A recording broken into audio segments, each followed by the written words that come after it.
ঢাকার আকাশ তখন ভারী, যুদ্ধ প্রায় শেষ, এটা সবাই জানে। কিন্তু ঠিক সেই মুহূর্তেই ইতিহাসের সবচেয়ে বড় নির্মম অধ্যায়টি লিখে যায় হানাদাররা।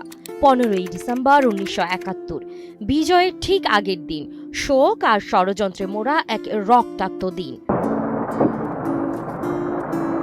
15ই ডিসেম্বর দিনটিতে ঘটেছিল মুক্তিযুদ্ধের সবচেয়ে ভয়াবহ ঘটনা।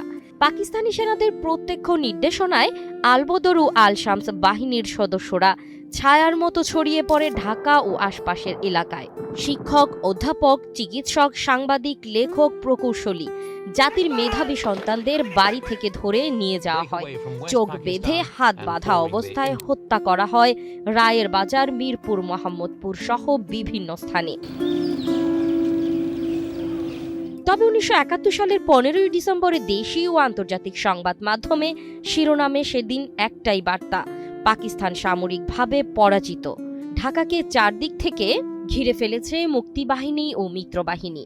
ভারতীয় সংবাদ সংস্থাগুলো জানায়, ঢাকা কার্যত অবরুদ্ধ, পাকিস্তানি বাহিনীর যোগাযোগ ব্যবস্থা ভেঙে পড়েছে।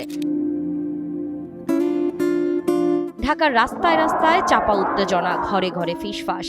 আজ নয় তো কালই স্বাধীনতা। এই দিনেই আসে যুদ্ধবিরতির ঘোষণা। আন্তর্জাতিক অঙ্গনে পাকিস্তানের শেষ কূটনৈতিক চেষ্টা ব্যর্থ হয়। জাতিসংঘে আলোচনার টেবিলে আর কোনো পথ খোলা থাকে না। অন্যদিকে দেশের বিভিন্ন জেলা তখন একে একে মুক্ত।